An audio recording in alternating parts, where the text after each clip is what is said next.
They appear around the globe. Unidentified objects streaking across the sky. Wow, look at that. Home video cameras capture it all. But why do these supposed UFOs keep appearing in the same places? Mexico, Brazil, even United States nuclear bases. Is it a coincidence? Or are these places, these events, proof of UFO hotspots?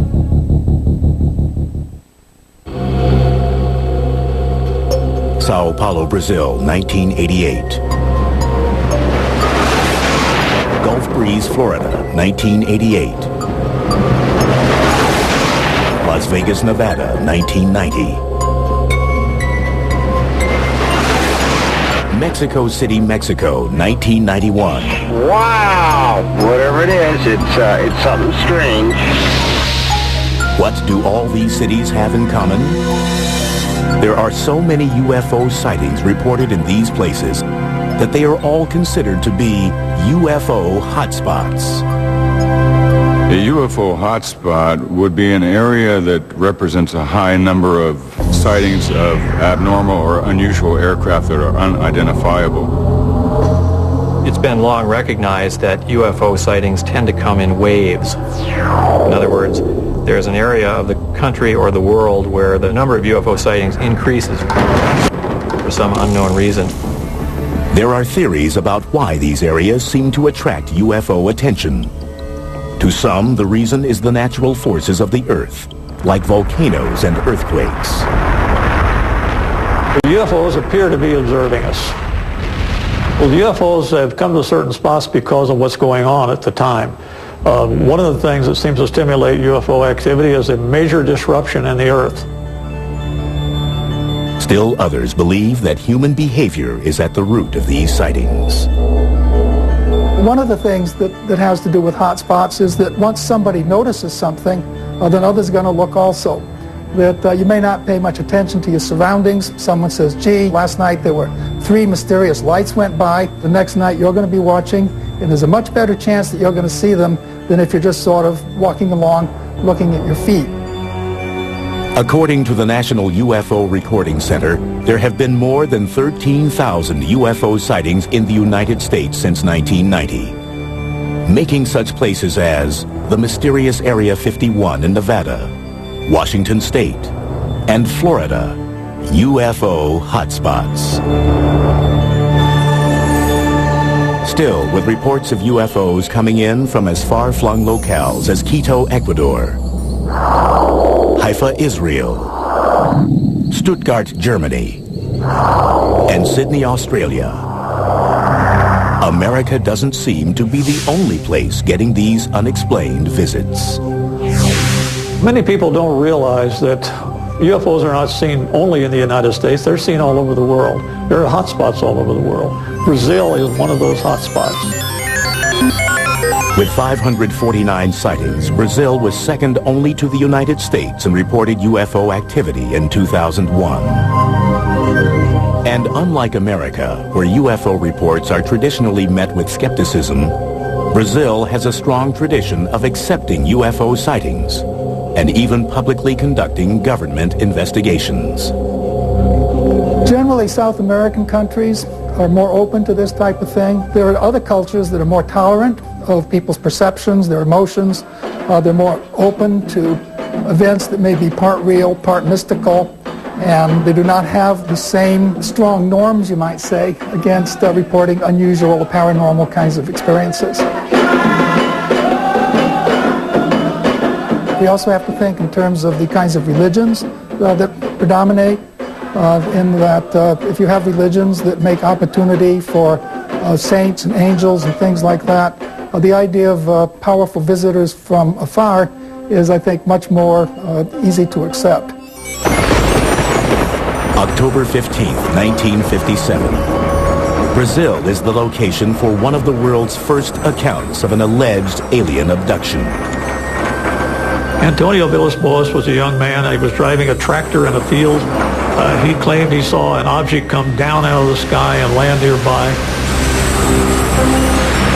He was greeted by aliens taken on board, washed off with some kind of a substance that smelled very badly to him. He made him vomit, and he later thought maybe that might have been something like a disinfectant or the like. While he was in this enclosure, a female alien type came in and had sex with him.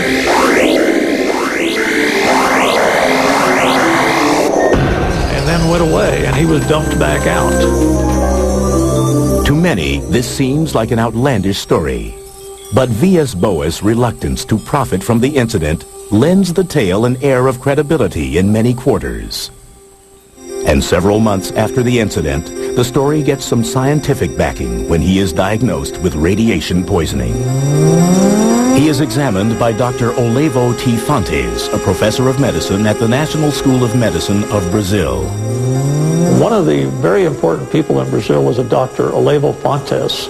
He was a medical doctor. He worked for the Brazilian government. He investigated the case, and he said that as far as he was concerned, it was a good case. It really happened the way that the young man said.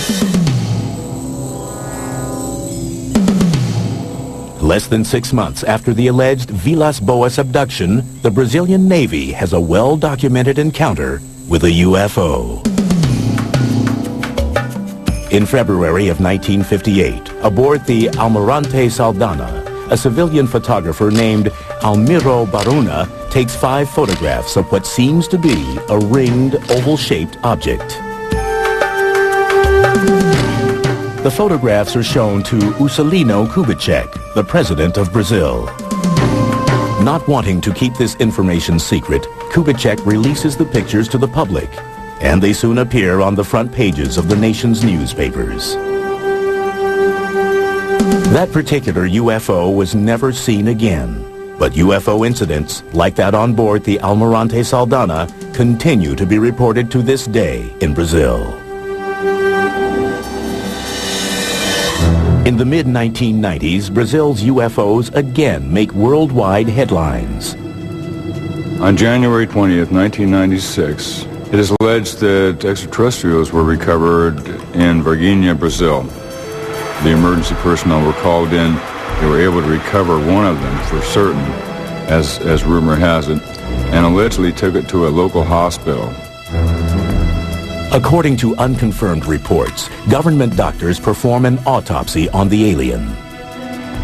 And of course, from this point, the trail goes cold, and no one is quite sure as to where that particular ET or alleged ET had disappeared to.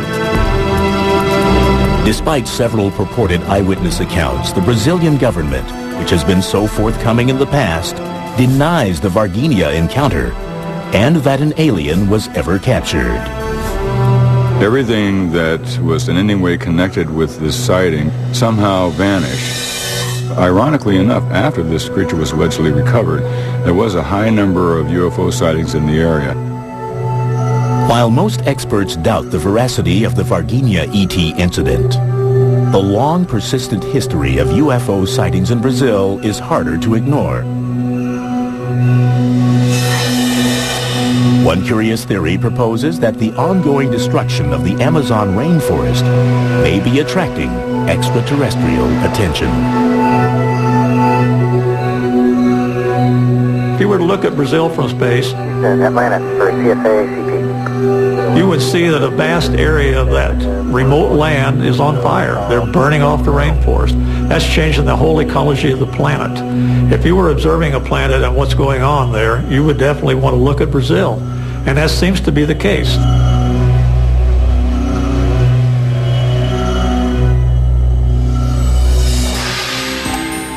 Coming up, in Mexico, mysterious images caught on tape during a solar eclipse seem to suggest that the world's sacred sites may be UFO hotspots.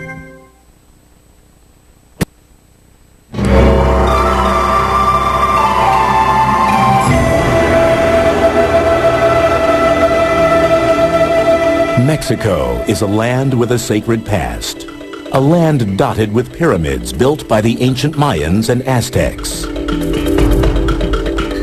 Monuments to the gods still standing hundreds of years after their makers are gone. Could the sacred energy that permeates these buildings be attracting otherworldly visitors and making Mexico a UFO hotspot?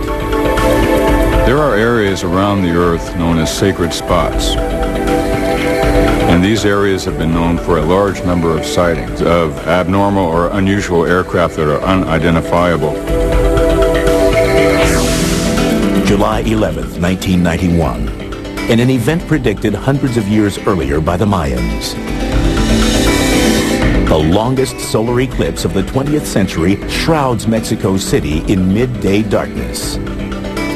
Millions of people look towards the heavens, many armed with their video cameras. But their cameras capture more than they expect. People all over the city, Mexico City, were taking videos. And they were getting things that weren't the eclipse. They were getting strange things flying around in the sky. Nearly 20 different people scattered across the city videotape what appears to be a saucer-shaped object floating above the horizon. Theories surface as to what the strange object may be. Once the moon passes directly in front of the sun, of course, it gets quite dark, and you start to see the stars, you can see the bright planets, you can see Venus or any other bright star or planet that happens to be above the horizon at that time. Undoubtedly, that's what a lot of people were seeing. But when all of the different videos shot from multiple locations around the city are analyzed, the images seem to show Venus and the mysterious object as clearly separate entities. Some experts offer another theory. Perhaps the phenomenon is the result of the video cameras themselves, as Mexico's emergence as a UFO hotspot coincides with the proliferation of affordable home video recorders. A camcorder is made with an automatic focus and an automatic aperture control to try to control the amount of light. And so it is not made to focus against a dark background. An automatic camera cannot focus on these objects without seeming to impart motion and changes in shape to it. But many disagree that the sightings were just a trick of the camera and point to subsequent events as proof. Over the course of the next 6 years, more than 1,500 videos and photographs of UFOs surfaced throughout Mexico. Many of the alleged UFO sightings appear near ancient Mayan and Aztec pyramids. One area with a lot of sightings is Tepoztlan, a resort village some 60 miles south of Mexico City. According to UFO researcher Carlos Diaz, 60% of its residents report having seen a UFO. And local air traffic controllers confirm that radar regularly detects unidentified objects over the area.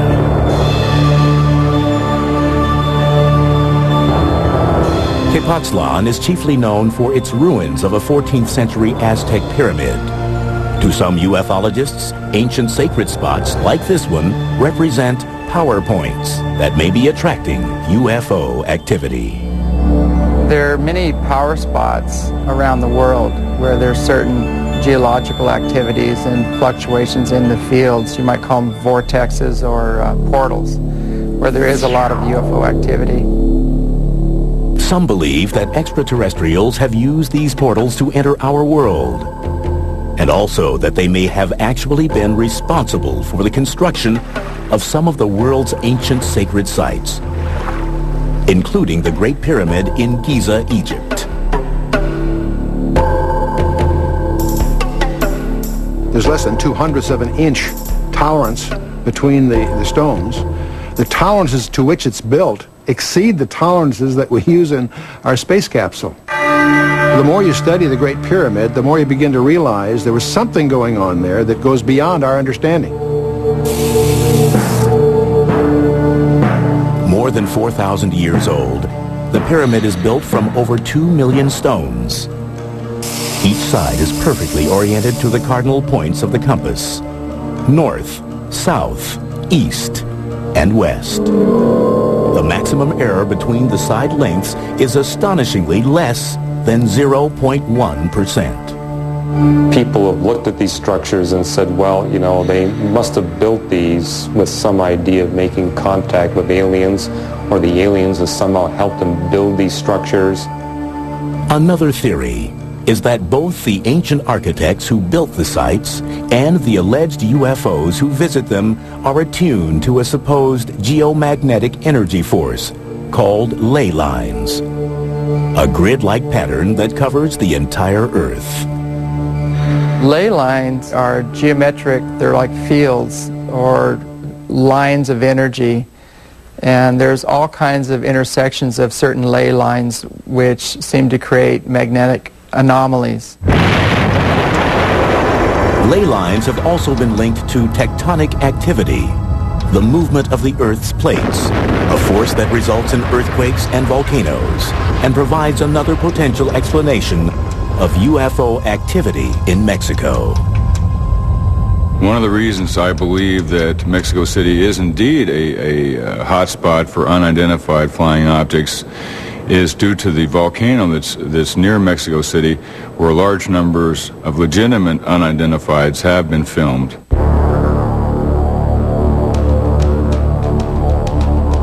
UFOs have frequently been reported near Popocatépetl, Mexico's Smoking Mountain.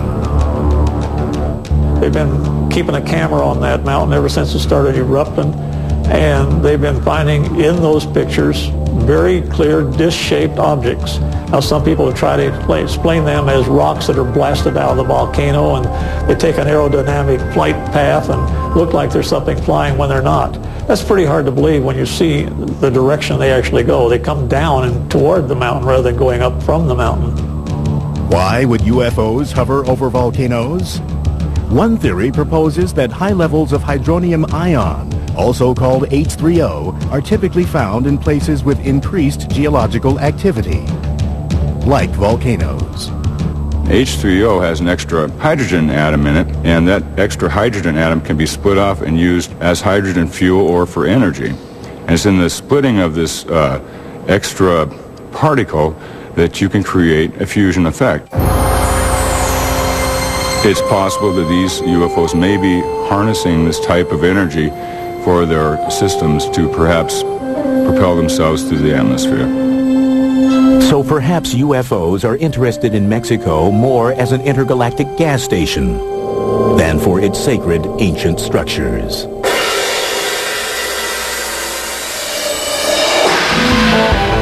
Coming up next, 10 of America's nuclear missiles suddenly shut down as a glowing disk hovers above Malmstrom Air Force Base.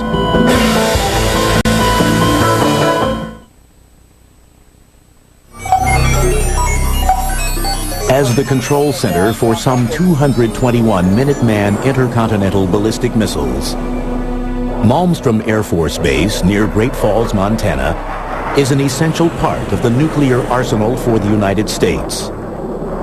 For decades, Malmstrom and other strategic air command centers like it have been the primary potential targets for the country's enemies. But many UFO experts wonder if these bases have also been attracting a different kind of attention. Are America's nuclear installations UFO hotspots? One interpretation of UFO activity is that these entities, assuming that they are entities, are interested in our technological development. We're a very violent species, as you know if you watch television at night. So that alone is a reason that they would have to pay attention to what we're doing. March 16th, 1967. Reports of UFOs at Malmstrom seem to demonstrate an extraterrestrial interest in America's nuclear forces. The way it happened, according to Robert Salas, who was stationed underground in one of the missile complexes, was that he received a phone call from a security guard up on ground level, saying, in effect, that there was a large, red, glowing, disc-shaped object hovering in front of the facility. And the guards were extremely frightened about this, as you can imagine. He kind of laughed and sort of said, you know, back off. a security guard called a second time, saying, even more panicky, that the UFO was now hovering right outside the gate and was very close. They were observing the status board in the launch complex, and they noticed that the missiles started going offline. Clunk, clunk, clunk, clunk, clunk. 10 of the missiles, one at a time, just boom, boom, boom, boom, shut down. The missiles quit functioning. So we were really out of business as a nuclear deterrent at that time. The incident at Malmstrom is neither the first nor the last time that the security of the United States nuclear sites is supposedly compromised by a UFO incursion. This supposed trend in UFO activity is noticed as early as 1952 by Captain Edward Ruppelt, the first chief of Project Blue Book, the Air Force's official investigation of UFO reports. Ruppelt discovers what he calls an ominous correlation between UFO sightings and the locations of the nation's nuclear facilities. If you're in the military and someone is displaying an interest in your strategic capabilities, it's an alarming situation. It raises national security questions. A lot of investigation went on to determine what could happen. The Boeing company that was responsible for some of the equipment was involved. The U.S. government was involved in investigations. The actual reason for so many missiles going down simultaneously was a big puzzle. They found absolutely that an EMP, an electromagnetic pulse, may have fried the electronic workings in the missiles. However, there was no attempt whatsoever to relate the EMP, the pulse, to the presence of a UFO outside. In fact, the presence of the UFO out on the perimeter was dismissed as hearsay. We have no hard evidence that there really were any UFOs there. Nobody got any clear photographs or videos or anything like that. We just have somebody's perception that they went out and they saw a light in the sky. But the source of the EMP, a radiation wave that disturbs the function of electronic equipment, remains undetermined. And the government has never explained why so many missiles malfunctioned at the same time. It's important to bear in mind that these missiles are designed to be independent systems. So if you do something to affect one missile, it won't affect all the other missiles because they're totally separate. So whatever caused this event was able to shut down a whole variety of missiles that were spread around a large geographical area around the launch control complex. Fewer than 10 years later, 5 Strategic Air Command bases, including Malmstrom, are placed on high priority alert as a result of repeated reports of UFOs over nuclear weapons storage systems. In 1975, right along the northern tier frontier, in many of the different Air Force bases, Falconbridge in Ontario, Canada, Loring Air Force Base in Maine, Woodsmith Air Force Base in Michigan, Minot Air Force Base in North Dakota, and Malmstrom Air Force Base in Montana, all experienced a series of unidentified objects. Some of these were explained away as helicopters, some of them were explained away as unidentified aircraft, some of them were called UFOs, but the general theme was that Air Force space was being violated at random by a series of aircraft that should not have been there. At each of the bases, official logs record eyewitness accounts of the UFOs, and they are tracked by radar as well. In each case, the UFO reportedly hovers above the base, specifically the weapons storage area, for up to 40 minutes. All attempts to intercept or positively identify the UFO from the ground or with fighter jets in the air fail. The incursions are brought to the attention of the Commander-in-Chief of NORAD, the North American Air Defense Command. An investigation ensues. The initial thinking behind the unidentified objects over the Air Force bases in the northern tier was thought to be potentially Russians or else some other enemy. The only information we have is that the eyewitnesses described objects that behaved in a very unusual fashion. They glowed red, for example, and it doesn't sound like any technology that the Soviets had at that time.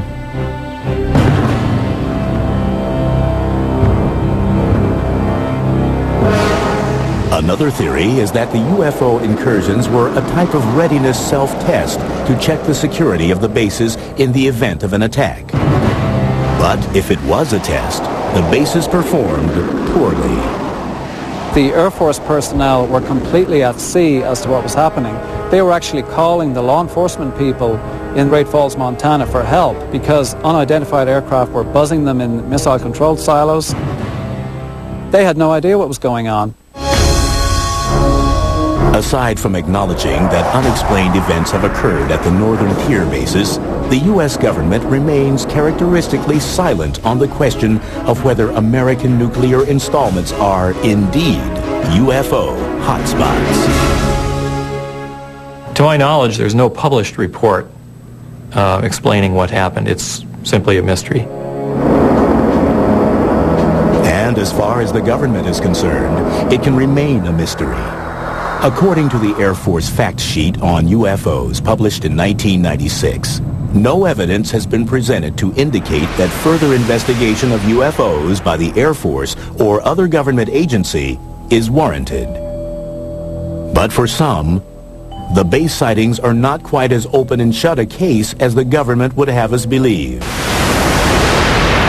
We think the reason that the military tend to downplay this whole phenomenon is because the Department of Defense, by definition, needs to defend. And if theoretically there are objects that are able to violate United States airspace with impunity, that sets up a very big question mark about the efficiency and the abilities of the Department of Defense. But they are as bewildered and as puzzled and as intimidated as everybody else is.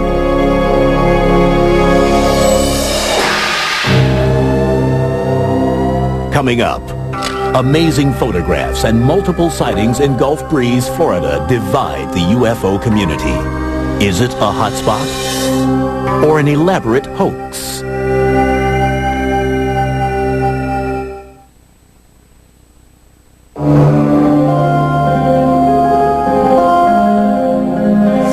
It's November 11th, 1987, and Ed Walters, a building contractor in Gulf Breeze, Florida, is about to experience the UFO phenomenon firsthand. As he would later recount, Walters looks up from his desk and sees what he believes to be a UFO. He grabs his Polaroid camera and ventures outside. Walters manages to snap a photo of what appears to be a glowing, dome-shaped bluish-gray craft hovering about 200 feet in the air. From 1987 to 1992, the small town of Gulf Breeze, Florida is famous for being an alleged UFO hotspot. Hundreds of eyewitnesses claim to see strange objects and unexplained lights in the sky. But Gulf Breeze is mired in controversy and allegations of a hoax. And Ed Walters stands at the center of the storm. On November 19th, 1987, 8 days after Ed Walters allegedly had his UFO encounter, the Gulf Breeze Sentinel publishes 2 of his 5 photographs. The next night, Walters claims to see another UFO and manages to take 4 more pictures, but decides not to publish them. Still, UFO fever has gripped Gulf Breeze, and by November 25th, reports of UFOs are pouring in. Hotspots are very intriguing. These are places where there are multiple sightings. One person sees something, and a number of people see it shortly thereafter.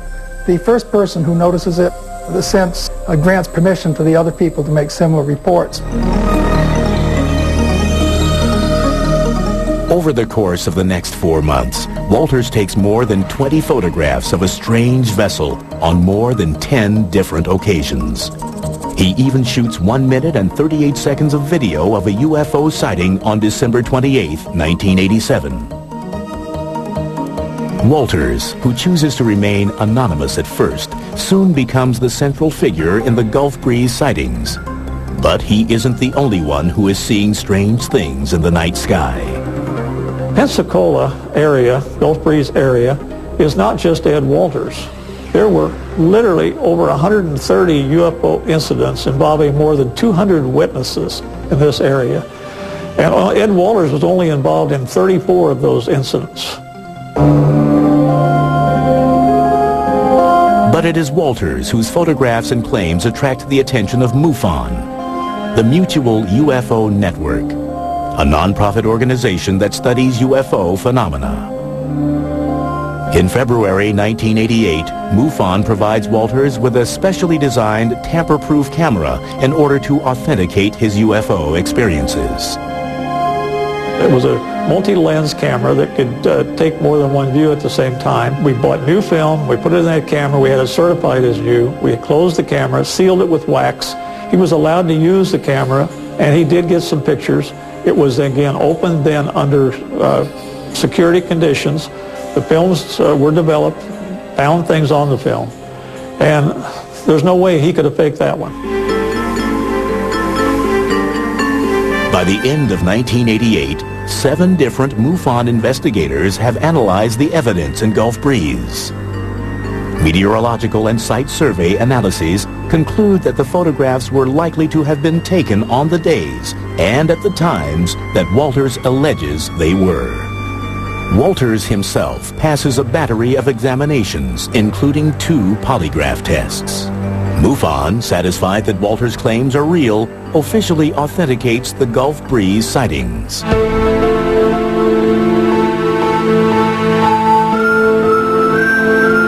But in 1990, new doubts surface regarding the Ed Walters case. First, a model that resembles the UFO in Walters' photographs is found in the attic of his former residence in Gulf Breeze. Then, in July of that year, a teenager named Tommy Smith alleges that he witnessed Ed Walters faking the UFO photos. MUFON begins an investigation in a skeptical stance. It's like any private investigation or any police investigation. We go about it the same way. And like in any crime case, if more evidence comes along, we'll reopen a case. And we did reopen the case in Gulf Breeze because of Tommy Smith's allegation that Ed Walters had hoaxed it.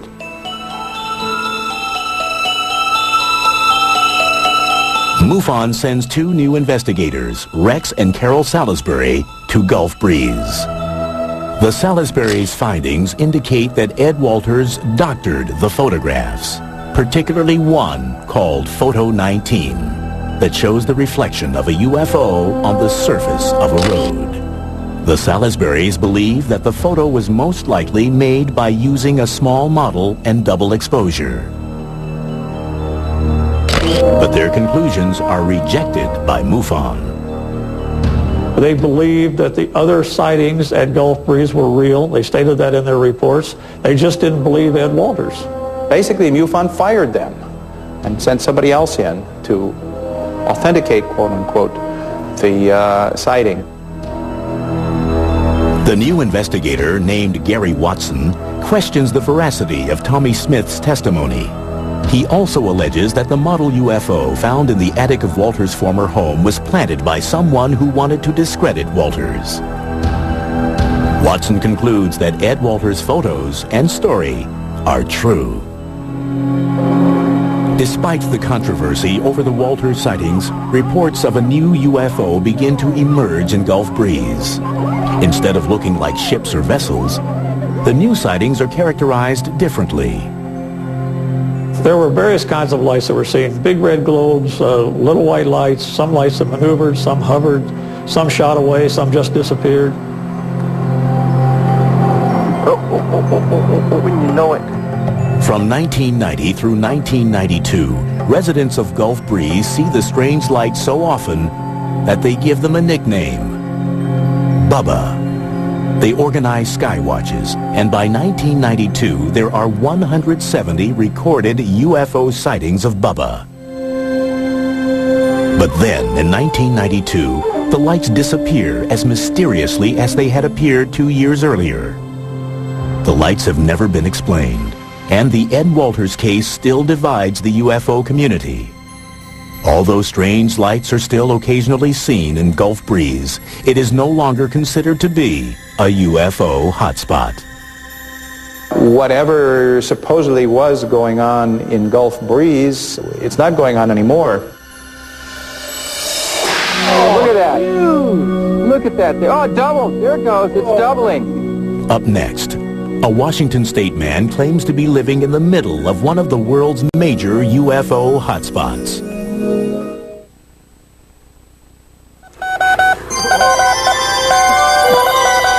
Winter 2002. Deep in the Mojave Desert, an alleged UFO hotspot, a flashing light beams a hopeful Morse-coded message to the stars. Hello, we are peaceful. Dr. Colm Kelleher and his colleagues at the National Institute of Discovery Science, or NIDS, are searching for signs of intelligent life in the universe. Armed with a light-gathering telescope, an electrospectrometer to analyze the light, and geomagnetic sensors to measure radio and microwave emissions, Dr. Kelleher hopes to amass physical data to prove, beyond a scientific doubt, that UFOs exist. The primary focus is to try to get physical data with respect to UFOs, and I think only a person who's been working in this field for quite a while would appreciate the absolute difficulty in getting physical data on UFOs, because you never know when they're going to appear, you never know how long they're going to stay, and you never know why they would appear in a particular place.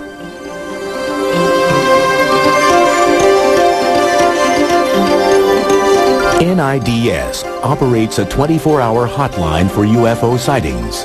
And although 95% of the accounts turn out to be IFOs, identified flying objects, like airplanes or weather balloons, there is still the 5% that defies explanation.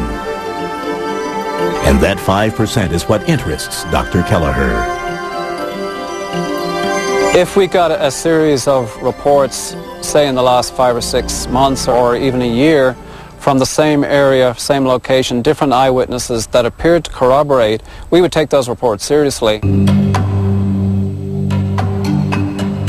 And one alleged hotspot that is raising some serious questions in the UFO community is the Yakima Mount Adams area in southeastern Washington state. The Yakima Indian Reservation in Washington has the appearances of being a UFO hotspot for many years. UFOs have been reported from the fire towers, from rangers, from people camping, that sort of thing, over and over and over. James Gilliland is the owner of the Sattva Sanctuary, a UFO-friendly spiritual retreat located nearby. He claims the whole area is rife with UFO activity. The sanctuary here is located right at the base of Mount Adams, next to the Yakima Reservation, and it has over 100-year history of recorded UFO activity. Well, I'd say this is probably one of the major hotspots in the world right now, because it's almost nightly that we see at least 1 or 2, if not 15 to 25 UFOs flying in the area. Gilliland and fellow seekers gather regularly in the summer months for sky watches. They play music and meditate and wait patiently for UFOs to appear.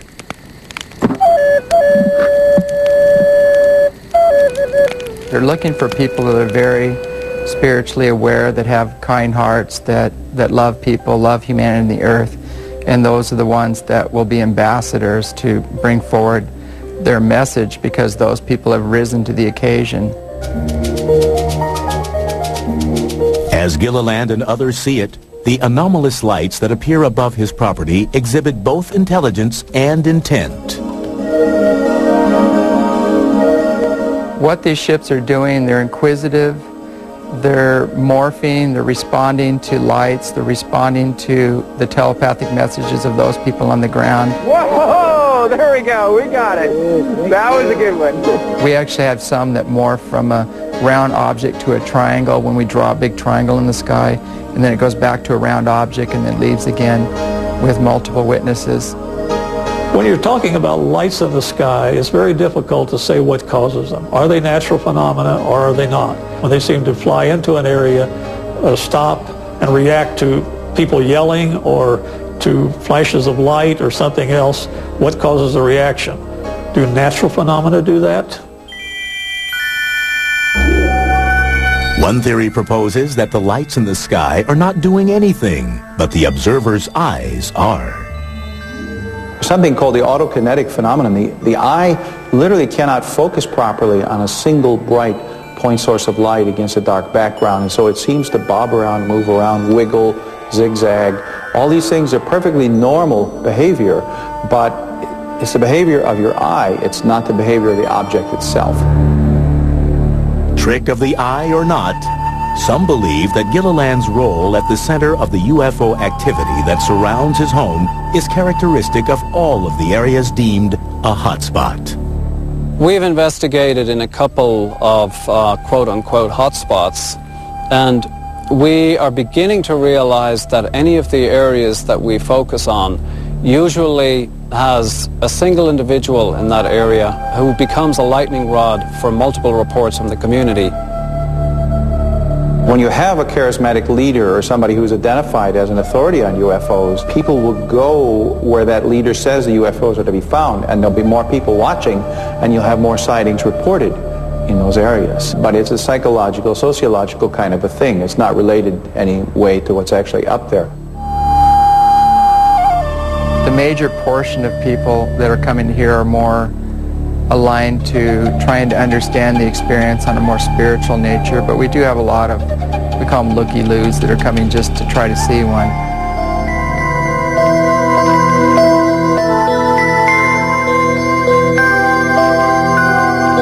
That there are strange, often inexplicable phenomena in the night sky is undeniable. But just what these phenomena are, and whether they tend to cluster in time and place to form UFO hotspots, is open to debate. As far as the skeptics are concerned, on every level, you cannot instill want into another being. You can't get them to open their eyes or look at what's obvious. We showed them footage of ships flying behind trees, landing on the mountain, doing phenomenal feats, making U-turns, right-angle turns at several thousand miles an hour. And their standard pat answer is these are meteors or satellites. It's just amazing. We don't want to feel that we're alone in the universe. We don't want to feel that life is without a purpose. We don't want to feel that there's nothing out there in the way of a mystery. We human beings want our lives to be exciting. But just because something is exciting doesn't make it true.